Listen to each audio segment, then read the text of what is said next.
பிரதமரை வீட்டுக்கு அனுப்பணும் அப்படின்ற மாதிரி ஒரே ஒரு நோக்கத்தோடு ஆரம்பிக்கப்பட்ட ஒரு அவியல் கூட்டணி தான் அந்த இண்டி கூட்டணி.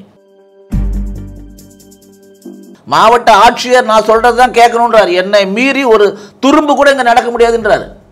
மாவட்டத்துக்கான ஒரு அமைச்சர் இருப்பார், பொறுப்பு அமைச்சர்னு, அவர் கூட நான் சொல்கிறது தான் கேட்கணுன்றாரு. இந்த கட்ட பஞ்சாயத்து தான் திமுகவினுடைய டிஎன்ஏ. ஒரு மணி நேரத்தில் இன்னைக்கு 8 இடத்துல நடந்த செயின் பறிப்பு உடனடியாக சோசியல் மீடியா, தொலைக்காட்சி எல்லாத்துலேயும் வந்தாச்சு. ஸோ இதை கவனிக்கிறதுக்கு உங்களுக்கு துப்பு இல்லை. ஆனால் அவங்க பரிசாக கொடுக்குற கழிவுகளை, மருத்துவ கழிவுகளை கொண்டு வந்து கொட்டுறது, இது என்ன தமிழ்நாட்டின குப்பை மாநிலமா? குப்பை கிடையாது. அதை கேட்கறதுக்கு துப்பு வேணாம் முதலமைச்சருக்கு. அவரை சிவப்பு கம்பளம் விரிக்கிறீங்க. எவ்வளவு துரோகம் பண்றீங்க தமிழ்நாட்டுக்கு. அறநிலைத்துறைக்கு சொந்தமான பணத்தெல்லாம் எடுத்துட்டு போய் நீ ரிசார்ட் கட்டுற.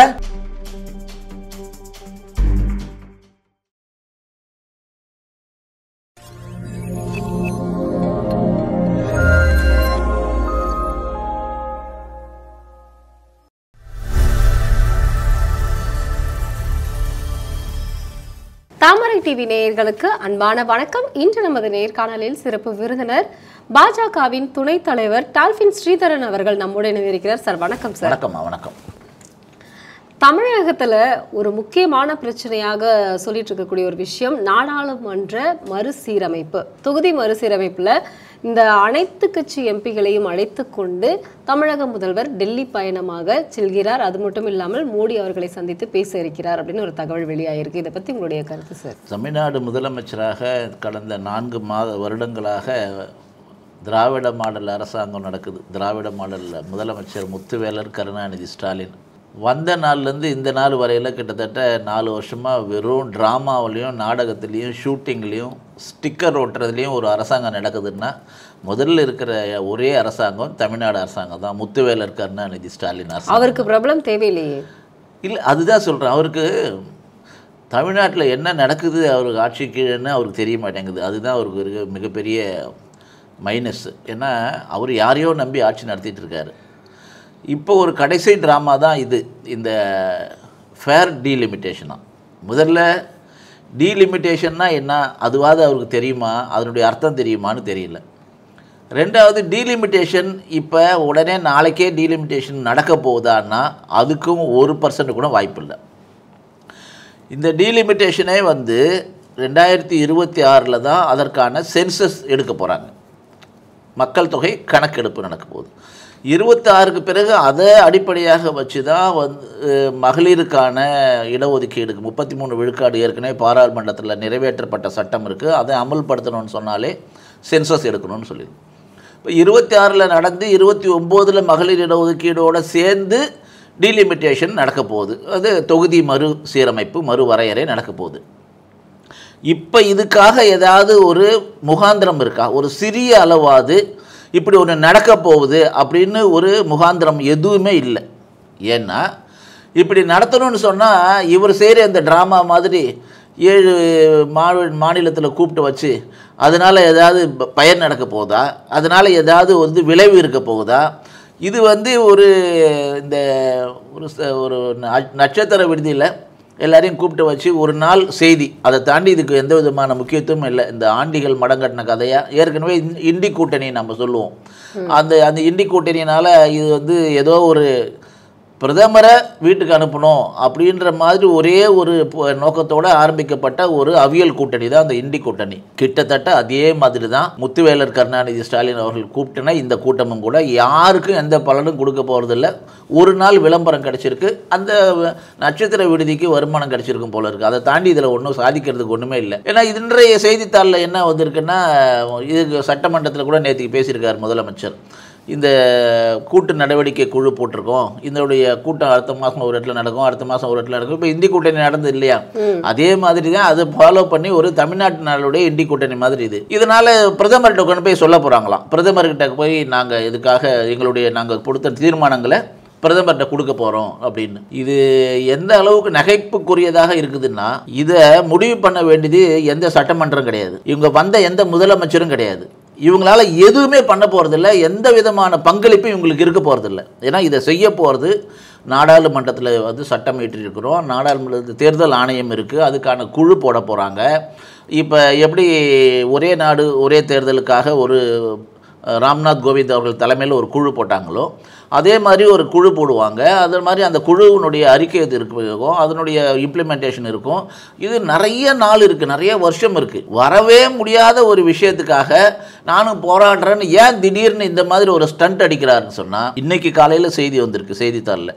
இன்றைக்கி காலையில் 7லேருந்து 8 மணிக்குள்ளார சென்னையில் இருக்கிற 7 இடத்துல செயின் ஸ்நாச்சிங் நடந்திருக்கு. இன்றைக்கி ஒரே நாளில் 1 மணி நேரத்தில் 15 இடத்துல இந்த மாதிரி நடக்குது. இந்த சட்டம் ஒழுங்குன்னு சொல்கிறது ஒரு சிறிய அளவில் கூட இல்லை. தினசரி காலையில் 2 கொலை, மதியம் 2 கொலை, நைட்டு 2 கொலைன்ற மாதிரி ஆகிப்போச்சு. சட்டம் ஒழுங்கு இவ்வளோ கேவலமாக இருக்குது. சாதாரணமான போதை வஸ்துக்களுடைய பயன்பாடு பெட்டி கடையிலேருந்து தொடங்கி கல்லூரியிலேருந்து தொடங்கி எல்லா இடத்துலையுமே இன்றைக்கி கிடைக்கிறது. மிக சல்லிசாக கிடைக்கிற ஒரு பொருளாக போதைப் பொருள் மாறிடுது. இந்த அளவுக்கு மோசமாக தரந்தாழ்ந்து சட்டம் ஒழுங்குலையும் சரி போதை உள்ள மாநிலமாக சொல்லிட்டு அன்புக்குரிய அப்பா வந்து பேரன்புக்குரிய அப்பாவாக இருந்துக்கிட்டு இந்த மாநிலத்தை சீரழிச்சதை தவிர, கடன்கார மாநிலமாக ஆக்கினதை தவிர முத்துவேலர் கருணாநிதி ஸ்டாலின் எந்த சாதனையும் பண்ணலை. அதனால தான் இந்த மடைமாற்றுகிற அரசியலை தந்திரத்தை பண்ணுறாரு. அமைச்சர் சேகர் பாபு அவர்கள் ஸ்காட்லாந்து யார்டில் இருக்கிற மாதிரியான ஒரு காவல்துறை வந்து சிறப்பாக செயல்படுகிறது எங்களுடைய முதல்வருக்கு கீழே, சூப்பர் முதல்வருக்கு கீழேன்னு சொல்லியிருக்காரு. இது நீங்க சொல்றது வந்து அவரை அவமதிக்கிற மாதிரி இல்லை. காவல்துறையை நாங்கள் மதிக்கிறோங்க. காவல்துறை இல்லைன்னு சொன்னால் இந்த அளவு கூட சட்டம் ஒழுங்கு இருக்காது. ஆனால் காவல்துறை சுதந்திரமாக செயல்படலைன்னு சொல்கிறோம். காவல்துறை திமுகவினுடைய மாவட்ட செயலாளர்களுடைய கண்ட்ரோலில் இயங்குதுன்னு நாங்கள் குற்றம் சாட்டுறோம். ஏன் சொல்கிறோன்னா, தருமபுரியில் ஒரு மாவட்ட செயலாளர் புதிதாக நியமிக்கப்பட்ட, இன்னைக்கு அவர் வீட்டுக்கு போயிட்டார்னு நினைக்கிறேன், மாற்றிட்டாங்க. அவர் என்ன சொல்கிறார் கூட்டத்தில் அதிகாரிகளை வச்சுக்கிட்டு, காவல்துறை மாவட்ட காவல்துறை அதிகாரி என்னுடைய உத்தரவில் தான் நடக்கணுன்றார். மாவட்ட ஆட்சியர் நான் சொல்கிறது தான் கேட்கணுன்றார். என்னை மீறி ஒரு துரும்பு கூட இங்கே நடக்க முடியாதுன்றார். மாவட்டத்துக்கான ஒரு அமைச்சர் இருப்பார், பொறுப்பு அமைச்சர்னு, அவர் கூட நான் சொல்கிறது தான் கேட்கணுன்றாரு. இந்த கட்ட பஞ்சாயத்து தான் திமுகவினுடைய டிஎன்ஏ. திமுக எப்போ வந்தாலும் இந்த ரவுடிசம், கட்ட பஞ்சாயத்து, நில அபகரிப்பு, செயின் ஸ்நாச்சிங் இதெல்லாம் சர்வசாதாரணமாக நடக்கும். இதான் டிஎன்ஏ இருக்குன்ற டிஎம்கேவுடைய டிஎன்ஏவிலே இந்த கரப்ஷனு, கட்ட பஞ்சாயத்து, ஊழல் இதெல்லாம் சர்வசாதாரணமாக இருக்குது. குடும்ப ஆட்சி இதெல்லாம் அதை மறைக்கிறதுக்காக, மடைமாற்றுவதற்காக தான் இப்படி சொல்கிறாங்க. காவல்துறையை நாங்கள் மதிக்கிறோம். காவல்துறையில் எந்த விதமான நாங்கள் அதற்காக அவர்களுடைய மரியாதையை அவர்கள் இருப்பதனால தான் இந்த அளவாக சட்டம் ஒழுங்கு இருக்குது. ஆனால் காவல்துறையுடைய வேலை என்ன? வந்து ரேஷன் கடையில் பிரதமருடைய புகைப்படம் வைக்க சொன்னால், ரேஷன் கடையில் இருக்கிற நாட்டில் இருக்கிற 80 கோடி மக்களுக்கும் இலவசமாக ரேஷனில் அரிசி பருப்பு கொடுக்கறது பாரத பிரதமர். அவருடைய புகைப்படம் வைக்கணும்னு சொன்னால் அது வைக்கிறதுக்கு, அது நாங்கள் வைக்கிற முயற்சி பண்ணாலும் அது சட்டவிரோதம், அது கைது பண்ணுவார். சரிப்பா, நீங்கள் எல்லா இடத்துலையும் உங்கள் மாநில முதலமைச்சருடைய புகைப்படம் இருக்குது, ஆனால் இன்றைக்கி நல்லவா உங்கள் அப்பாவா நீங்கள் ஆட்சி பண்ணிட்டு இருக்கீங்க, அட்லீஸ்ட் உங்களுடைய சாராய கடையிலையாவது உங்கள் பகடம் இருக்கணுமே. அது இல்லாமல் இருக்கிறது குடிகாரர்களுக்கு வந்து நீங்கள், ஏன்னா நீங்கள் நல்வழிப்படுத்துறீங்க, போதை இல்லாத மாநிலம் உருவாக்குற முயற்சி எடுக்கிறீங்க. அந்த ஒரு அப்பாவுடைய புகைப்படம் இருக்கட்டுமேனு எங்க சகோதரி இங்க போய் ஓட்டினா அவங்கள கைது பண்றீங்க. நேற்று நைட்டு 12 மணி வரையில எங்களுடைய சென்னை கிழக்கு மாவட்டத்தில் சகோதரி மீனாட்சியும் தங்க சோபனா போன்ற உள்ளிட்ட சகோதரிகளை நேற்று நைட்டு 12 மணி வரைக்கும் சிறையில் வச்சிருக்காங்க. அதனால இந்த காவல்துறைக்கு தான் வேலையான்னு கேட்குறோம். காவல்துறைக்கு டாஸ்மாக்ல வந்து காவல் காக்கிறதும், டாஸ்மாக்ல போய் முதலமைச்சருடைய புகைப்படம் இல்லையேன்னு ஒரு ஆதங்கத்தில் ஒட்டுறோம், அதை தடுக்கிறதும், அவங்கள கைது பண்ணுறதும், அவங்க பின்னாடி நிற்கிறதும் காவல்துறை வேலையான்னு கேட்குறோம். ஒன்றும் இல்லை, திருச்செந்தூரில் நேற்றுக்கு ஒரு விஷயம் நடந்திருக்கு. 15 நாளைக்கு முன்னாடி திறக்கப்பட்ட ஒரு கழிவறை, அரசாங்கத்து செலவு, அது எத்தனையோ கோடி, அதில் எத்தனை கோடி ஊழல்னு தெரியாது. ஊழல் இல்லாத துறையே இல்லை தமிழ்நாட்டில், எல்லாத்துலேயும் ஊழல். 436 கோடி ரூபா கழிவறையில் ஊழல் சென்னையில். அங்கே எவ்வளோ ஊழல்னு தெரியல. 200 எத்தனை கோடி அதில் கழிவறை கட்டணத்தில். கழிவறையில் தண்ணீர் வர்றதுக்கான பைப்பு இல்லை, கழிவறையினுடைய மூடி இல்லை, தண்ணி மானவரியாக போயிட்டுருக்கு, ஒரு பக்கம் தண்ணியே வரல. இதை படம் பிடித்து காட்டிய பாரதிய ஜனதா கட்சியினுடைய ஒரு நிர்வாகி, சாதாரண ஒரு பக்தர், அவர் வீட்டில் போய் காலையில் 5 மணிக்கு 50 போலீஸ்காரங்க நிற்க வைக்கிறீங்க, அவரை உடனே வாங்க கைது பண்ணுறீங்க, காரணம் சொல்லுங்கன்னு கேட்குறாரு. ஒரு சமுதாயத்தில் நடக்கிற சீர்கேடுகளை வெளியில் கொண்டு வரதுக்கான முயற்சி எடுத்தா, அது சாதாரண குடிமகனாக இருந்தா என்ன, பாரதிய ஜனதா கட்சியோட நிர்வாகியாக இருந்தா அவன் வீட்டில் போய் நிற்கிறீங்க 50 பேர். காவல்துறைக்கு வேற வேலை இல்லையா? எவ்வளோ அநியாயம் நடக்குது. ஒரு பெண்ணுக்கு வந்து இன்னைக்கு காலையில் கூட வந்து கழுத்தில் செயின் அறுத்துட்டு போயிருக்கான் பெசன் நகர்லையும் திருவான்மியூர்லையும் பள்ளிக்கரணையிலையும். காவல்துறைக்கு இந்த வேலை இல்லையா? ஏன்னா காவல்துறையினுடைய வேலையை அவங்க விட்டுட்டு திமுகவினுடைய ஏவல் துறையாக மாறினதுனால தான் சட்டம் ஒழுங்கு சந்தி சிரிக்குது. அவர்களுடைய வேலை ஏதேதோ இருக்கு, அதை விட்டுட்டாங்க. முழுக்க இந்த கஞ்சா வியாபாரத்தில் கண்டுக்கிறதுல, கள்ளச்சாராயம் நடக்கிறதுல கண்டுக்கல, சட்டம் ஒழுங்கு கேவலமாக போயிட்டு இருக்கிறதுல கண்டுக்கல. ஒவ்வொரு நாளும் 100 ரூபாய்க்கும் 200 ரூபாய்க்கும் கொலை நடக்கிறது சாதாரணமாக நடக்குது. ரோட்டில் வந்து லைவ் டெலிகாஸ்ட் பண்ணிட்டு கொலை பண்ணுறான். இன்னொரு பக்கம் என்னை உயிருக்கு பாதுகாப்பு இல்லை, நான் வந்து மணல் திருடனை வந்து கண்டுபிடிச்சி சொல்கிறேன், இது மாதிரி வந்து சவுடு திருடுறாங்க, இத்தனை லட்சம் லாரி நிற்குது, இவ்வளோ கொள்ளையடிச்சிருக்காங்கன்னு வீடியோ போட்டால், என் உயிருக்கு பாதுகாப்பு வேணும்னு போலீஸ்காரங்களுக்கு வீடியோ போட்டால் ஒரு 24 மணி நேரத்தில் அந்த ஆள் கொலை பண்ணப்படுறாரு. ஒரு சமூக சேவகர் அவர் முன்னாள் காவல்துறை அதிகாரி. முன்னாள் காவல்துறை அதிகாரிக்கும் பாதுகாப்பு இல்லை, இந்நாள் காவல்துறை அதிகாரிக்கும் பாதுகாப்பு இல்லை, சாதாரண மக்களுக்கும் பாதுகாப்பு இல்லை, மாணவிகளுக்கும் மகளிருக்கும் பாதுகாப்பு இல்லை. இப்படி ஒரு அரசாங்கம் நடக்கிறது தான் திராவிட மாடல் முத்துவேலர் கருணாநிதி ஸ்டாலின் அரசாங்கம். இதை மடைமாற்றுவதற்கான தந்திரமாகத்தான் வரவே போராத என்னைக்கு வரும்னே தெரியாத ஒரு மறுசீரமைப்பு, ஃபேர் டீலிமிட்டேஷன்ற வார்த்தையை திடீர்னு கண்டுபிடிச்சிருக்காரு முத்துவேலர் ஸ்டாலின். இந்த டீலிமிட்டேஷன் வரும்பொழுது நிச்சயமாக இப்போ பிரதமர்கிட்ட கொண்டு போயிட்டு இந்த மனு கொடுக்க போகிறாங்களா? பிரதமர் என்ன சொல்ல போகிறாரு? ரொம்ப சந்தோஷம், இதுதான் நான் 1.5 வருஷத்துக்கு முன்னாடியே சொன்னேன்ப்பா. தெலுங்கானாவில் தேர்தல் நடந்தது, அப்போ பரப்புரையின் போது பிரச்சாரத்தின் போது என்ன சொன்னார் தெரியுமா? இப்போ நீங்கள்லாம் காங்கிரஸ் கட்சியினுடைய இளம் தலைவர் இருக்கார் இல்லையா, எங்கே போனாலும் 4 சீட்டோட கொண்டு வந்து முடிச்சுடுவார். 40 சீட்டு இருந்தாலும் 4 கொண்டு வந்துடுவார். ராசியான தலைவர் அவர் என்ன சொல்கிறாருன்னா, ஜித்னா ஆபாதி உத்னா ஹக் அப்படின்னு ஹிந்தி, எனக்கு ஹிந்தி அவ்வளோ தெரியல, அதில் என்ன அர்த்தம்னு சொல்கிறாருன்னா, எவ்வளவு மக்கள் தொகை இருக்கிறீங்களோ அந்த உங்களுக்கு பிரதிநிதித்துவம் தகுந்த மாதிரி உங்களுக்கு உங்களுக்கு உரிமை இருக்கணும், அதுதான் அதனுடைய தமிழாக்கம்னு வச்சுக்கோங்க. இதை சொல்கிறாரு. இப்போ மக்கள் தொகை அடிப்படையில் பிரதிநிதித்துவம் அடிப்படையில் உங்களுக்கு வந்து பாராளுமன்ற உரிமை கிடைக்குதுன்னு சொன்னால், அப்போ தென் மாநிலங்களில் இருக்கிற 4-5 மாநிலங்களில் 100 இடத்துக்கு மேலே குறையும்ன்றத முன்னெச்சரிக்கையாக 1 வருஷம் முன்னாடியே சொல்லிட்டாரு. ஆகையினால நாங்கள் அப்படி எடுக்க போகிறது இல்லைன்னு சொல்லி எங்கள் உள்துறை அமைச்சர் கோயம்புத்தூரில் வந்து பொதுக்கூட்டத்தில் எல்லா மக்களுக்கு மத்தியில் சொல்லிட்டாரு. என்ன சொல்லியிருக்காரு? நாங்கள் ஒரே ஒரு இடம் கூட குறைய போகிறதில்லை. நீங்கள் சொன்னல 10 இடம் குறையும் 8 இடம் குறையும், அப்படி குறைய போகிறதில்ல. மக்கள் தொகை அடிப்படையில் அது வரப்போகிறதுக்கு இல்லை. ப்ரொபோர்ஷனேட் ப்ரோரேட்டான்னு சொல்கிறாங்க. ப்ரோரேட்டான்னு சொன்னால் ஏற்கனவே நம்ம பல தடவை சொல்லியிருக்கிறோம். 543 பாராளுமன்ற உறுப்பினருக்கு 39 தமிழ்நாடு, அது 7.17 விழுக்காடு. அதே விழுக்காடு தான் வந்து நீங்கள் 543 643 ஆகும், அது 743 இருந்தாலும் 1000 இருந்தாலும் அதுக்கு 7.17 எவ்வளவோ அது இருக்க போகுது. இதை ஒரு உள்துறை அமைச்சர் சொல்லிட்டாரு. இதிலே வந்து அக்கா கனிமொழிக்கு அதில் அர்த்தம் புரியலன்னு சொன்னால், அப்போ இவங்களுடைய திட்டம் வந்து வேற ஏதோ, அவர்களுடைய எண்ணமே ஏதோ ஒரு மடைமாற்றுகிற ஒரு தந்திரம். இப்போ வரக்கூடிய தேர்தலில் அவங்களுக்கு நிச்சயமாக மிகப்பெரிய வரலாற்று தோல்வி கிடைக்கும். ஏன்னா திமுக இன்னொரு முறை வந்ததா சரித்திரமே இல்லை. முதல்ல ஒரு தடவை ஆட்சிக்கு வந்துட்டுனா அப்புறம் வீட்டுக்கு போவோம். இப்போ ஊழலோடு சேர்ந்து கட்ட பஞ்சாயத்து இது மாதிரி சட்டம் ஒழுங்கு எல்லாம் போக இப்போ வாரிசு அரசியல் வந்துடுச்சு. அவருடைய அடுத்தவர் வந்துட்டார், உதயநிதி ஸ்டாலின் வந்துட்டார், துணை முதலமைச்சர். அடுத்த முதலமைச்சர் ஆகிறதுக்கான வேட்பாளருக்காக தான் அவர் இருக்க போகிறார். அதுக்கு ஏன்னா அடுத்த பையனை கொண்டு வந்துட்டார், இன்ப நிதியை கொண்டு வந்து அடுத்த இடத்துக்கு கொண்டு வந்து வச்சுட்டாரு. இந்த ஒரு காலண்டரில் படம் இருக்கும் இல்லையா, பெரிய படம் சின்ன படம் ஆகிடும், கீழே இருக்க படம் மேலே போயிடும், கீழே இருக்கும் போஸ்ட் ஓட்டிகிட்டே இருக்கணும். அதுதான் திமுகவினுடைய தந்திரம், அதுதான் திராவிட மாடல் அரசு. இது வந்து உள்துறை அமைச்சர் தெளிவாக சொல்லியிருக்காரு, பாரத பிரதமர் ரொம்ப தெளிவாக சொல்லியிருக்காரு. இன்ஃபேக்ட் பாரத பிரதமர் தான் தென் மாநிலங்களில் குறையும், அந்த ராகுல் காந்தி சொல்கிற மக்கள் தொகைக்கு அடிப்படையில் அந்த மாதிரி வந்து சீரமைப்பு இருக்காதுன்ற உத்தரவாதத்தை சொல்லியிருக்காரு. பாதிக்கு போய் வரும், ஆனால் நான் பாதிக்க விட மாட்டேன் அப்படி சொல்கிறது பிரதமர். ஆனால் அவர்கிட்ட போய் கொடுக்க போகிறாங்களாம். ரொம்ப நகைச்சுவையாக இருக்குது. மக்கள் வந்து முதல்ல மாதிரிலாம் இல்லைம்மா, கொஞ்சம் மக்கள் ரொம்ப தெளிவாக இருக்காங்க, என்ன நடக்குது எதுக்காக இந்த. ஏன்னா 1 மணி நேரத்தில் இன்றைக்கி 8 இடத்துல நடந்த செயின் பறிப்பு உடனடியாக அது சோஷியல் மீடியா தொலைக்காட்சி எல்லாத்துலேயும் வந்தாச்சு. ஸோ இதை கவனிக்கிறதுக்கு உங்களுக்கு துப்பு இல்லை. நீங்கள் போய் வராத டீலிமிட்டேஷன் இப்போ நம்ம சுனாமி வந்து 60 வருஷத்துக்கு ஒரு தடவை வரும்னு ஜாதகத்தில் பஞ்சாங்கத்தில் போட்டிருக்கு. அநேகமாக ஸ்டாலின் அடுத்த கூட்டத்தில் இந்தியா முழுக்க இருக்கிற முதலமைச்சர்லாம் கூட்டி இன்னொரு 40 வருஷத்துக்கு பிறகு சுனாமி வருது, அதுக்கு இத்தனை பேர் பாதிப்பாங்க, இத்தனை லட்சம் கோடி எங்களுக்கு நிதி ஒதுக்கணும், நஷ்டஈடு கொடுக்கணுன்றது கேட்டாலும் கேட்பாருன்னு நான் நினைக்கிறேன். செந்தில் பாலாஜி அவர்களுக்கு வந்து பார்த்தீங்கன்னா அமைச்சர் பதவியில் நீடிக்கணுமா அப்படின்னு ஏற்கனவே வந்து கோர்ட் வந்து கேள்வி எழுப்பியிருந்தாங்க.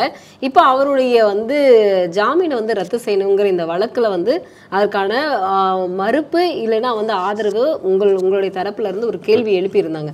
ஆனால் அதற்கான எந்த பதிலுமே அவர் சைடில் இருந்து வரல. அதனால திரும்ப வந்து ஒரு கண்டனத்தை தெரிவித்து ஒரு கெடு கொடுத்துருக்காங்க 10 நாட்களுக்கு. இதை பற்றி உங்களுடைய கருத்து? அதாவது இந்த டாஸ்மாக் சற்று முன் வந்த செய்தி, இந்த டாஸ்மாக்கு அமலாக்கத்துறைக்கு உரிமை இல்லைன்னு போட்ட வழக்கில் இருந்து 2 நீதிபதிகளும் 10 நிமிஷத்துக்கு முன்னாடி நாங்கள் விளைகிறோம்னு சொல்லிட்டாங்க. வர வேண்டிய தீர்ப்பு வரல. ஒரு கால தீர்ப்பு வந்திருந்ததுன்னா அதுக்கு முடிவு வந்திருந்தா யார் யார் கரூர் கேங்கோ அல்லது வந்து தமிழ்நாட்டினுடைய துணை முதலமைச்சரோ அல்லது யாரோ சம்மந்தப்பட்டவங்க நிச்சயமாக உள்ளே போகிறதுக்கான வாய்ப்பு இருந்திருக்கும். ஆனால் அது அவங்களே விலகி இருக்காங்க. அது ஏன்னா செந்தில் பாலாஜியுடைய வழக்கு ஒரு வித்தியாசமான வழக்கு. அவருக்கு வந்து வழக்கை தொடுத்தது யாருன்னு தெரியும் உங்களுக்கு. இப்போ இருக்கிற முதலமைச்சருக்கு கட்சி தான் வழக்கே போட்டாங்க. என்ன வழக்கு போட்டாங்கன்னா, அதை விட முதலமைச்சர் போயிட்டு அந்த ஊரில் போய் கரூரில் போய் நின்றுக்கிட்டு, இந்த ஊரில் ஒரு அமைச்சர் இருக்கான்ப்பா அப்படின்னு ஒருமை இல்லை, அவர் பண்ணுற அநியாயம் இருக்கேப்பா, அவருக்கு பண்ணுற கொள்ளை அடிக்கிறது இருக்கே, அவர் வந்து ஒரு கண்டக்டருக்கு, டிரைவருக்கு, செக்கருக்கு, மெக்கானிக்கு ரேட்டு ஃபிக்ஸ் பண்ணி 500 பேர் எடுக்கிற இடத்துல 5000 பேருக்கு பணம் வாங்கினா ஒரே ஆள் அவர் தான்ப்பா. இதில் ஒரு முதலமைச்சர் ஸ்டாலின் அப்போ எதிர்கட்சி தலைவராக இருக்கும்போது சொல்கிறாரு, இந்த ஆள் கெட்ட கேட்டுக்கு இந்த அம்மா முதலமைச்சராக இல்லாதப்ப இவன் பேரெல்லாம் பரிசீலனைக்கு வந்ததுங்க அப்படின்லாம் சொல்கிறாரு. யார் சொன்னது? முத்துவேலர் கருணாநிதி ஸ்டாலின் அன்னைக்கு சொல்லி வழக்கு போட்டு இன்றைக்கி அது உள்ளே வரும்போது இல்லை நான் வாங்கின பணத்தெல்லாம் திருப்பி கொடுத்துட்டேன், 4000 பேர்கிட்ட வாங்கினேன், 400 பேருக்கு வேலை கொடுத்துட்டு மீதி 3600 பேருக்கு திருப்பி கொடுத்துட்டேன் அப்படி சொல்கிறது எங்கேயாவது வந்து இது யாராவது இதில் வந்து அவர் வழக்குலேருந்து விடுதலை பண்ணிட்டாரா, இல்லை நெருப்பில் இறங்கி வந்துட்டாரா, இல்லை இதில் குற்றம் இல்லாத ஒன்று நிரூபணம் ஆயிடுச்சா? இந்த ஆள் 10 ரூபா பாலாஜின்னு ஒரு வெக்கங்கட்டத்தனமாக ஒரு குவார்ட்டருக்கும் 10 ரூபா வாங்குறது மட்டும் இல்லாமல் ஒரு பிஹெச்டி பண்ணுறதுக்கு உலகத்துக்கே ஒரு நிறுவனம் ஊழலினுடைய ஊற்றுக்கண்ணாக ஒரு நிறுவனம் இருக்க முடியும்னு சொன்னால் அதில் பிஹெச்டி இல்லை, அதுக்கு மேலே எந்த வேணாலும் ஆராய்ச்சி பண்ணுறதுக்கான ஒரே நிறுவனம் எது தெரியுமா? இன்றைக்கி டாஸ்மாக் தான். ஊழலினுடைய ஊற்றுக்கண். ஒரு வகையில் ஊழல் இல்லை, பல வகையில் பல முனையில் ஊழல். மேனுஃபேக்சரிங்கில் ஊழல், கொள்முதலில் ஊழல், டிரான்ஸ்போர்ட் பண்ணுறதுல ஊழல், அதை வந்து வியாபாரம் பண்ணுறதுல இத்தனை மணிக்குலேருந்து இத்தனை மணிக்கு விற்கணுன்றது அதில் கிடையாது. காலையில் கூடுவாஞ்சேரியில் ஒரு இடத்துல போனீங்கன்னா காலையில் 7 மணிக்கு விடிகாலையில் 7 மணிக்கு கேஷ் வாங்கிட்டு ஒரு ஆள் வந்து வியாபாரம் பண்ணிகிட்ருக்காரு, ஒரு சின்ன பெட்டி கடை மாதிரி வச்சுக்கிட்டு. என்ன நடக்குது தமிழ்நாட்டில்? அதுக்கு வந்து நடக்கிறது காவல்துறை அதிகாரிக்கு தெரிஞ்சு நடக்குது. அது தெரியும்னு ஒருத்தர் சொல்கிறாரு. இன்னொரு இடத்துல ஒரு டாஸ்மாக் ஊழியர் சொல்கிறாரு, நான் அப்படி தான் வாங்குவேன், நீ கலெக்டர்கிட்ட போய் சொல்கிறியா, போய் சொல்லு, எல்லாருக்கும் பங்கு இருக்குடான்னு சொல்கிறாரு.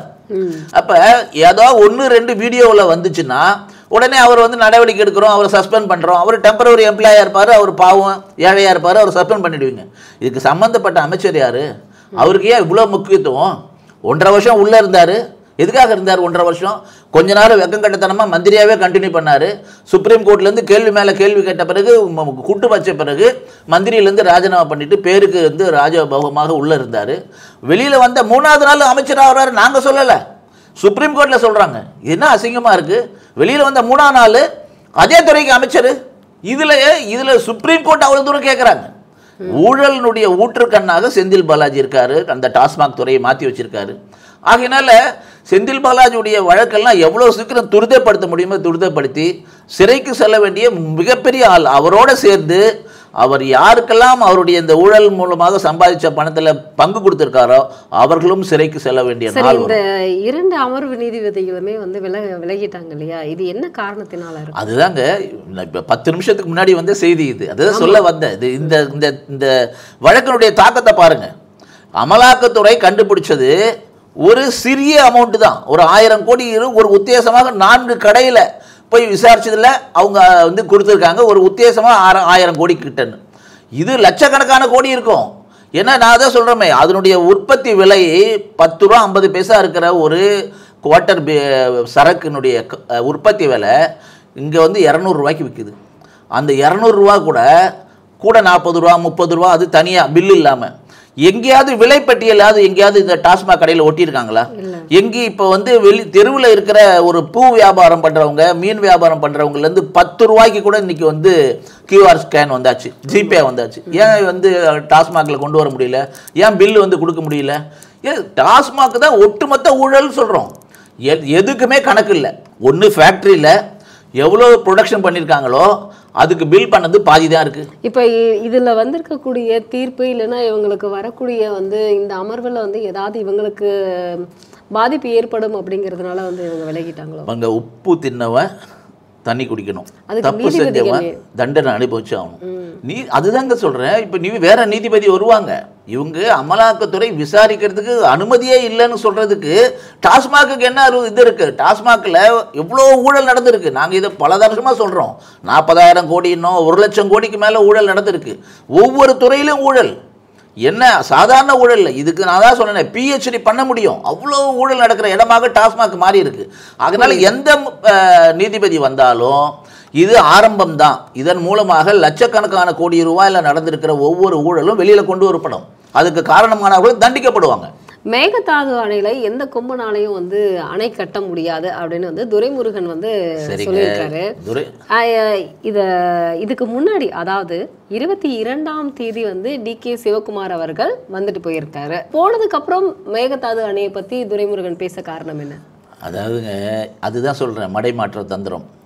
இதே துரைமுருகனோ இதே மூத்துவேல் இருக்காரு ஸ்டாலினோ அவர்கிட்ட என்ன சொல்லியிருக்கணும்? அவர்கிட்ட நீங்கள் மேகதாட்டு அணை கட்டுறதுனால தமிழ்நாட்டுக்கு பாதிப்பு, அதனால் நாங்கள் அனுமதிக்க மாட்டோம், அனுமதிக்க முடியாது. ஏன்னா நீங்கள் வந்து தமிழ்நாட்டுக்கு வர தண்ணியை நீங்கள் எடுத்துட்டிங்கன்னா ஏற்கனவே எங்களுடைய விவசாயிகள் வந்து பாதிக்கப்படுறாங்க. கொடுக்கறத நீங்கள் எப்பயுமே கொடுக்கறது இல்லை. நீங்கள் எந்த உச்சநீதிமன்றம், நடுவர் மன்றம், யார் ஆணையம் யார் சொன்னாலும் நீங்கள் கேட்க மாட்டேங்கிறீங்க. அதனால் இதை கட்ட முடியாது, எங்களுடைய ஒப்புதல் இல்லாமல் நீங்கள் கட்டக்கூடாதுன்றதை சொல்லணும். இல்லை, ஆமாம், குறைஞ்சபட்சம் சொல்லணுமா வேணாமா? ஒரு எதிர்பார்த்து தெரிவிக்கணுமா வேணாமா? இந்த தகவல் வந்ததுமே சொல்லியிருக்கணும். அங்கே போனப்பையும் சொல்லலை, இங்கே வந்தப்பையும் சொல்லலை, இன்னைக்கு எதுவும் கட்ட முடியும். நாங்க சொல்றோங்க, இல்ல அவங்க போனதுக்கு அப்புறம் பேசுறதுக்கு அதுதாங்க. நாங்க ஏற்கனவே சொல்லியாச்சு. நாங்க என்ன சொல்றோம், பல தடவை சொல்லிட்டோம். மத்திய அரசாங்கத்தினுடைய சுற்றுச்சூழலினுடைய அனுமதி இல்லாமல் ஒரு செங்கலை கூட அவங்களால எடுத்து வைக்க முடியாது. நீங்க திட்டம் போடலாம், ஒதுக்கீடு பண்ணலாம், எல்லாம் பண்ணலாம். நீங்க அந்த கர்நாடக மக்களை நீங்க வேணா ஏமாத்தலாம். அதில் இன்னொரு கொடுமை என்னன்னா, DK சிவகுமார் இன்னொன்று சொல்கிறாரு, தமிழ்நாட்டு மக்களுக்கும் சேர்ந்து அது பயனளிக்கிறதுக்காக தான் அது DK சிவகுமார் வந்து அது செய்கிறாராம். அப்படி இருந்தால் தமிழ்நாடும் கர்நாடகாவும் சேர்த்து கூட்டு முயற்சியாக பண்ணலாமே, பாதி பணம் தமிழ்நாட்டிலேருந்து வாங்கிக்கலாமே. அப்படின்னா நாங்கள் கட்டியே தீர்வோம், எந்த எதிர்ப்பு வந்தாலும் கட்டியே தீர்வோம். எதுக்கு இந்த வீராவசம்? ஆனால் இது எவ்வளோ ஏமாற்று வேலை. அதுக்கு தான் நாங்கள் அன்றைக்கி எங்கள் மாநில தலைவர் அன்றைக்கி கருப்பு கொடி காட்டி கருப்பு சட்டை போட்டு எல்லா இடமும் எதிர்ப்பு தெரிவித்தோம். ஏன் எதிர்ப்பு தெரிவித்தோம்? நீ எங்கே பேசணுமோ அங்கே ஒரு வார்த்தை கூட பேச மாட்டேங்கிறீங்க. இப்போ யாரை ஏமாத்துறீங்க? டெல்டா மக்களுக்கு, விவசாயிகளுக்கு துரோகம் அளிக்கிற கட்சி திமுகன்றோம். கேரளாவில் பினராயி விஜயனுடைய அரசாங்கத்துக்கிட்ட ஒரு வார்த்தை, உச்சநீதிமன்ற உத்தரவு வந்தாச்சு, 142 அடி உயர்த்துவதற்காக எல்லா விதமான உத்தரவும் வந்த பிறகும் ஏன் அனுமதி கொடுக்க மாட்டேங்கிறாரு? ஏன்? அதனால எத்தனை மாவட்டத்தினுடைய பாதிப்பு இருக்கு? செண்பகவல்லி அணையினுடைய தீர்ப்பு வந்திருக்கு, அதனால எத்தனை மாவட்டத்தினுடைய விவசாயிகள் பாதிக்கிறாங்க? இதை பற்றி ஒரு வார்த்தை பேசினாரா? ஒரே ஒரு வார்த்தை பினராயி விஜயன்ட்ட. இவங்களுக்கு சிவப்பு கம்பளம் விரித்து அவங்கள வரவேற்பு கொடுத்து பத்தமட பாயும் கோவில்பட்டி முறுக்கும் சீடையும் கொடுத்து அனுப்புறதுனால என்ன பிரயோஜனம்? இது எவ்வளோ அசிங்கமா இல்லையா தமிழ்நாட்டுக்கு? தமிழ்நாடு மக்களுக்கும் தமிழர்களுக்கும் துரோகம் இழைக்கிற கட்சி திமுக. அது சொல்றோம் நாங்கள். அதுக்கு தான் அன்னைக்கு கருப்பு கொடி காட்டணும். அங்கே இருக்கிற வீணா போன மருத்துவ கழிவெல்லாம் கொண்டு வந்து தமிழ்நாட்டில் கொட்டிட்டு போகிறான். அங்கே இருக்கிற நாய்களை கொண்டு வந்து தமிழ்நாட்டு பாட்டில் விட்டுட்டு போகிறாங்க.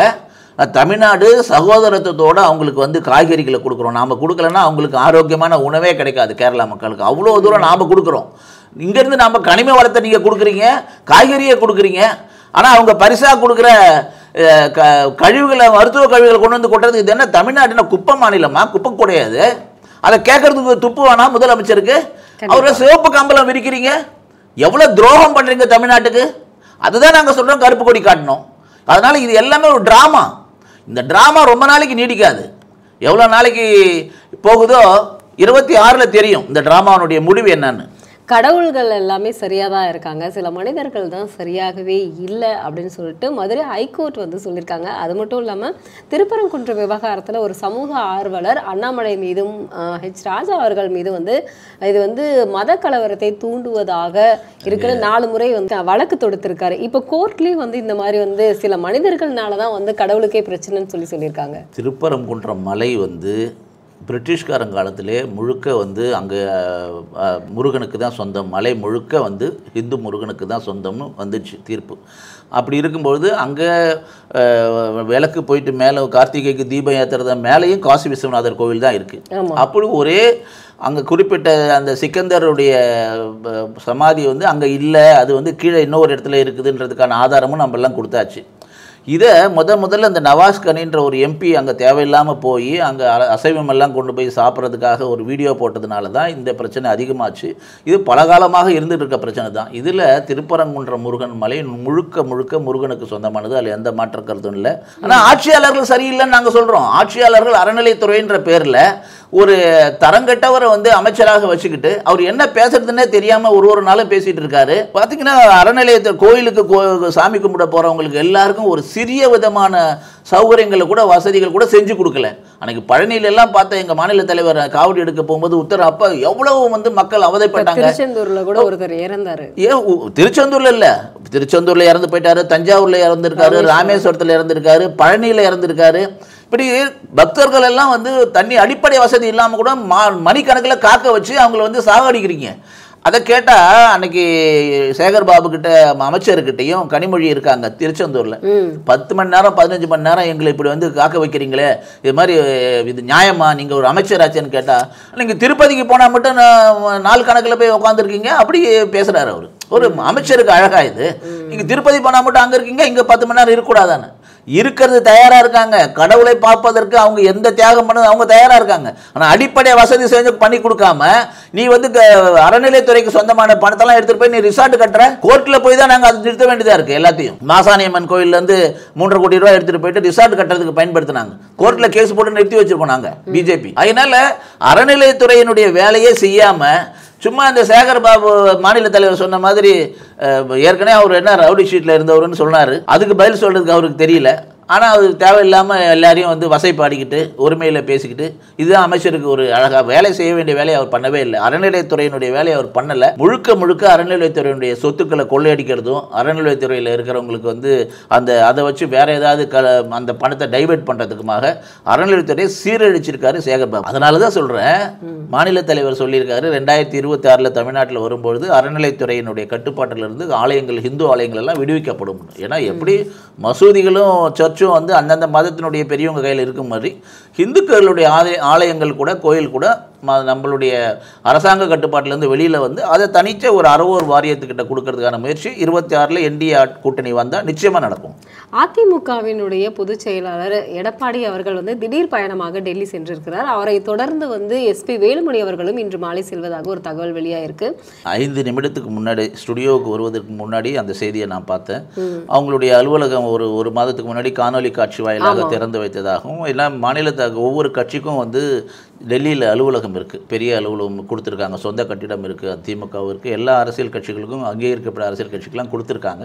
அந்த வகையில் அந்த கட்சி அன்னைக்கு போக முடியாததுக்காக இன்னைக்கு போராடாக இருக்கும். முதல்வர் MK ஸ்டாலின் அவர்கள் சொல்லியிருக்காரு, ஆக்சுவலாக அவர் போகிறதே வந்து கட்டிடத்தை பார்வையிடுவதற்காக இல்லை, அங்கே போய் யாரை பார்க்க போகிறாரு அப்படிங்கிற வரைக்கும் எனக்கு வந்து தகவல் தெரியும். அவர் தான் உளவுத்துறை கையில் வச்சிருக்காருல்ல, அவர் சொல்ல வேண்டியதுதான். போன பிறகு தானே தெரியும் யாரை சந்திக்க போகிறாரு என்னன்னு. அவருடைய பல தனிப்பட்ட முறையில் போகலாம், அவங்கவுங்களுக்கு உரிமை இருக்குல்ல. அவர் அரசியல் கட்சியினுடைய தலைவர், எதிர்கட்சி தலைவர்ன்றதுக்காக அவர் டெல்லிக்கே போகக்கூடாதுல்ல, டெல்லி அது ஒரு பெரிய விஷயமா. சரி, இப்போ திருச்சியில் வந்து உங்களுடைய மாநாடு வந்து புதிய தேசிய கல்விக் கொள்கை அப்படிங்கிறத வந்து மக்களுக்கு எடுத்துரைக்கும் விதமாக வந்து நீங்கள் சொல்லிட்டு இருந்தீங்க. ஆனால் இப்போ வரைக்குமே வந்து திமுக தேசிய கல்விக் கொள்கையை கையில் எடுத்தாங்க, ஆனால் அவங்களுக்கு வந்து பெரிய ஒரு தோல்வியாக இருந்தது. ஆனால் மக்கள் தரப்பு வாதங்கள் என்னவாக இருக்குது சார்? கண்டிப்பாக இது வந்து வெற்றி அடையும் நீங்கள் நினைக்கிறீங்களா? இந்த மும்மொழி கொள்கை அல்லது தேசிய கல்விக் கொள்கைக்கு ஆதரவாக நாங்கள் எடுத்த கையெழுத்து இயக்கம் இன்றைக்கி கிட்டத்தட்ட வெற்றிகரமாக அனைத்து தரப்பட்ட மக்களுடைய ஆதரவோடு 50 லட்சத்தை தாண்டிய ஒரு எங்களுடைய இலக்கு 1 கோடி இருந்தது. அதில் பாதிக்கு மேலே நாங்கள் இப்போ வந்துட்டோம். அதனுடைய முதல் கூட்டம் நேற்றைக்கு முன்தினம் வந்து திருச்சியில் நடந்தது. அந்த இடம் வந்து எங்களுக்கு ஒரு மிகப்பெரிய ராசியான இடம். ஏன்னா 2013 செப்டம்பர் மாதம் 13ஆம் தேதி இன்றைக்கு இருக்கிற நரேந்திர தாமோதர் தாஸ் மோடி அவர்களை பிரதம மந்திரி வேட்பாளராக முதல் முறையாக பாரதிய ஜனதா கட்சி அறிவித்து, அது தொடர்ந்து அவர் கிட்டத்தட்ட ஒரு 435 கூட்டங்கள் பேசினார். தொடர்ந்து அந்த 2014 தேர்தல் வரையில் தொடர்ந்து பேசிகிட்டு இருந்தார். இது காஷ்மீர்லேருந்து கன்னியாகுமரி வரைக்கும் இந்தியா முழுக்க பேசிட்டு போனார், எல்லா இடத்துக்கும் போனார். அப்போ 2வது பொதுக்கூட்டமாக எனக்கு தெரிஞ்சு அது 2வது பொதுக்கூட்டம் அந்த ஜி கார்னர் ரயில்வே மைதானத்தில் திருச்சியில் இளந்தாமரை மாநாடுன்ற பேரில் இவங்களுடைய முன்னாள் மத்திய அமைச்சர் அண்ணன் பொன் ராதாகிருஷ்ணன் மாநில தலைவராக இருக்கும்போது ஒரு சாதனையான ஒரு மாநாடு. முழுக்க முழுக்க இளைஞர்கள் தான் அதிகம், பெரும்பான்மையாக இளைஞர்கள் நடந்த பொன் பாலகணபதினு மாநில தலைவர் இருந்தாப்புல அவரெல்லாம் இருந்தப்போ நடந்த ஒரு மாநாடு. இந்த மாநாடு வந்து ஒரு மிகப்பெரிய உற்சாகத்தை எனக்கு கொடுத்துருக்குன்னு அன்றைக்கி நரேந்திர மோடி அவர்கள் சொன்னார். எனக்கு வந்து ஒரு நம்பிக்கையை கொடுத்துருக்கு இந்த மாநாடு. தமிழகத்தில் நான் இவ்வளோ பெரிய இளைஞர்களுடைய எழுச்சியை பார்க்கும்பொழுது பாரதத்தில் நிச்சயமாக ஒரு மாற்றம் ஏற்படுவதற்கான ஒரு அடித்தளமாக இந்த மாநாடு இருக்குது, இந்த இளந்தாமரை மாநாடுன்னு அன்றைக்கி சொல்லிட்டு போனார். அதே இடத்துல இன்றைக்கி லட்சோப லட்சம் இளைஞர்களையும் மக்களையும் கொண்ட ஒரு மாநாடாக நேற்றுக்கு முன்தினம் நடந்த மாநாடு நடந்தது. இன்றைக்கி நரேந்திர மோடிஜி மட்டுமில்லை, அமித்ஷா மட்டுமில்லை, யாருமே அவர்களே ஹிந்தி பேசாத மாநிலத்திலிருந்து தான் வந்திருக்காங்க. அவங்களும் ஹிந்திக்கெல்லாம் வந்து பெரிய ஹிந்தி திணிப்போ அப்படிலாம் யாரும் கிடையாது. ஏன்னா நரேந்திர மோடி அவர்கள் தான் புதிய தேசிய கல்விக் கொள்கையில் 3 மொழி இருக்கணும், அந்த 3வது மொழி ஏதாவது ஒரு மாநில மொழி இருக்கணும்னு உரிமையை கொடுத்தது மோடி தான். அதுக்கு முன்னாடி அது இல்லை. இந்த 10 வருஷமாக யூபிஏ கவர்மெண்ட்டில் அதுக்கு முன்னாடி எல்லாம் இவங்க ஆட்சியில் இருந்த திமுக காங்கிரஸ் கூட்டணியில் இருந்தப்போ ஒரு வார்த்தை அதை பற்றி பேசுறதுக்கு துப்பு இல்லை. அதை பற்றி ஏன் வந்து ஹிந்தி சம்ஸ்கிருதம் கட்டாயமாக இருக்குன்னு சொல்ல முடியல. இன்றைக்கு கூட ஆங்கில பள்ளிக்கூடம் சிபிஎஸ்சி பள்ளிக்கூடத்துலையோ ஐசிஎஸ் பள்ளிக்கூடத்துலையோ மெட்ரிகுலேஷன் பள்ளிக்கூடத்துலையோ வந்து இன்னொரு மொழி இருக்கிறத கட்டாயமாக இருக்கிறது ஹிந்தி இருக்குது, சம்ஸ்கிருதம் இருக்குது. அது வந்து உதயநிதி அவருடைய சகோதரி பள்ளிக்கூடமாக இருக்கட்டும், எந்த பள்ளிக்கூடமாக இருக்கட்டும், திமுக காரங்க நடத்துகிற 48 பள்ளிக்கூடத்தினுடைய பட்டியல் எங்ககிட்ட இருக்குது. எல்லா இடத்துமே சிபிஎஸ்சி பள்ளிக்கூடம், எல்லா இடத்துலையும் ஹிந்தி இருக்குது. அப்படி இல்லை முதலமைச்சர் என்ன பண்ணணும், நேர்மையான முதலமைச்சராக இருந்தால் என்னுடைய அரசாங்க பள்ளிக்கூட ஏழை மாணவர்களுக்கு கிடைக்காத அந்த ஹிந்தியோ சம்ஸ்கிருதமோ வேறு எந்த மாணவர்களுக்கும் கிடைக்கக்கூடாதுன்னு பண்ணணும். அவருடைய ஸ்கூல்லலாம் ஹிந்தி இல்லைன்னு சொல்லணும். 2 மொழி கொள்கையை கொண்டு வரணும். சமச்சீர் கல்வி அவர் கொண்டு வந்தார்ல, அவருடைய அப்பா தானே கொண்டு வந்தார். அப்பாவுக்கு பெருமை சேர்க்கணும் இல்லை. அப்போ தமிழ்நாட்டில் எந்த பள்ளிக்கூடத்துலையும் 2 மொழி தான், 3 மொழி கிடையாதுன்னு கொண்டு வரணுமா இல்லையா? இது யாரும் ஏமாத்துற வேலை. வசதி உள்ளவங்களுக்கு ஒரு வாய்ப்பு, ஏழை குழந்தைங்களுக்கு விவசாயியுடைய குழந்தைங்களுக்கு அவங்க இலவசமாக கற்றுக் கொடுன்னு சொல்லுது. அது தடுக்கிறது எப்படி?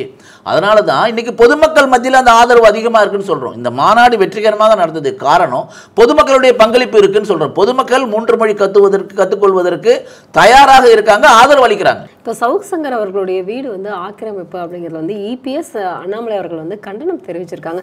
தொடர்ந்து அவருக்கு வந்து இந்த கட்சியில் வந்து எதிர்ப்புகளும் வந்து பார்த்தீங்கன்னா நிறைய விஷயங்கள் வந்து அவருடைய தாக்குதலும் வந்து நடந்துகிட்டே இருக்கு. நீங்கள் எப்படி பார்க்குறீங்க? இப்போ சவுக்கு சங்கர் வந்து மட்டும் இல்லை, யாரெல்லாம் இந்த அரசாங்கத்தினுடைய ஊழல்களை, அது அறப்போர் இயக்கமாக இருக்கட்டும், யாரெல்லாம் இந்த விசில் ப்ளோயர்ஸ்னு சொல்லுவாங்க, இந்த அரசாங்கத்துக்கு எதிராக நடக்கிற லஞ்ச லாவண்யங்களை ஊழலை வெளிக்கொண்டு வராங்களோ அவர்களுக்கெல்லாம் வந்து மிரட்டலும் அச்சுறுத்தலும் நடத்துறது உண்மையிலே வேதனையான விஷயம். தமிழ்நாட்டில் இப்படி ஒரு பாசிச அரசாங்கம் நடக்குதுன்னு சொன்னால் அதில் எந்த மாற்று கருத்துமே இல்லை. ஆனால் இதுக்கு கூட வந்து ஒரு நடுநிலைன்னு சொல்லிக்கிற ஒரு ஊடகவியலாளர்கள்னு சொல்லிக்கிறவங்க ஒரு சிலர், அவங்க ஒரு சின்ன கண்டனம் கூட பதிவு செய்யாதது, அதுவும் எவ்வளோ கேவலமானது. துப்புரவு பணியாளர்களுக்கு ஆதரவாக தான் அவர் பேசியிருக்காரு. துப்புரவு பணியாளருக்கு ஆதரவாக இந்த ஊழல் நடக்குது, அவங்க பேரை சொல்லி அரசாங்கத்தில் கொள்ளடிக்கிறாங்கன்றது தான் அவர் பேசியிருந்தாரே தவிர அவர் எங்கேயுமே துப்புரவு பணியாளர்களுக்கு எதிராக ஒரு வார்த்தை கூட அவர் பேசலை. ஆனாலும் கூட அவர் வீட்டை போய் அவ்வளோ கேவலமான முறையில் ஒரு 3 மணி நேரமாக அவர் வீட்டை முற்றுகையிட்டு அவர் வீட்டில் வந்து கழிவுகளை வந்து கொட்டுறாங்க. அதை நடத்துறது ஒரு காங்கிரஸ் கட்சியினுடைய தலைவர் செல்வ பெருந்தகையினுடைய ஆதரவு பெற்ற ஒரு வழக்கறிஞர்னு சொல்கிறாங்க. அரசாங்கமும் காவல்துறையும் 3 மணி நேரமாக வரலையே. ஸ்காட்லாந்து அது போலீஸா? இந்த திமுக காரங்க சரித்திரம்லாம் நம்ம பார்த்துருக்கோம். எமர்ஜென்சி காலத்துலலாம் வேட்டியை அவுத்துட்டு துண்டில் இந்த கரையை கீழ்ச்சி போட்டுட்டு ஓடினவங்க தான் திமுகவுடைய வீரம்லாம். அதனால் பிரச்சனைன்னு வந்தால் அவங்களாம் எந்த திக்கில் ஓடுவாங்கன்னு தெரியாது. அது அவ்வளோதான் அவங்களுடைய தைரியம் எல்லாம். இந்த ஆட்சியை வச்சுக்கிட்டு இவங்க பண்ணுற அட்டூழியம் இருக்குல்ல, இது வந்து மிக மிக மிக மோசமான அட்டுழியம். அதுலேயும் நேற்றுக்கு சவுக்கு சங்கர் பல விஷயங்களில் எங்களுக்கு நாங்கள் முரண்படுறோம் அவருடைய கருத்துக்களுக்கு.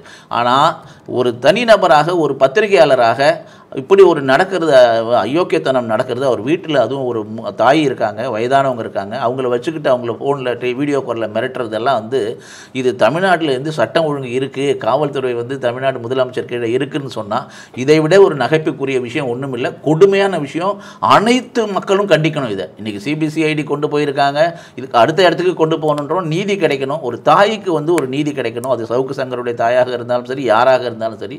இது மாதிரி விசில் ப்ளோயர்ஸு அநியாயத்தை தட்டி கேட்கறதுக்கு யாரெல்லாம் வராங்களோ அவங்கள அடக்குமுறை பண்ணுறது, காவல்துறையை வச்சு அவங்க மேலே இத்தனை வழக்கு குண்டாஸ் போடுறது, இத்தனை பண்ணுறதும் ரொம்ப ரொம்ப மோசமானது. இதை முதலமைச்சர் நிச்சயமாக கைவிடணும். காவல்துறையுடைய மதிப்பும் கண்ணியமும் எழுந்து போய்டும்னு நான் சொல்கிறேன்.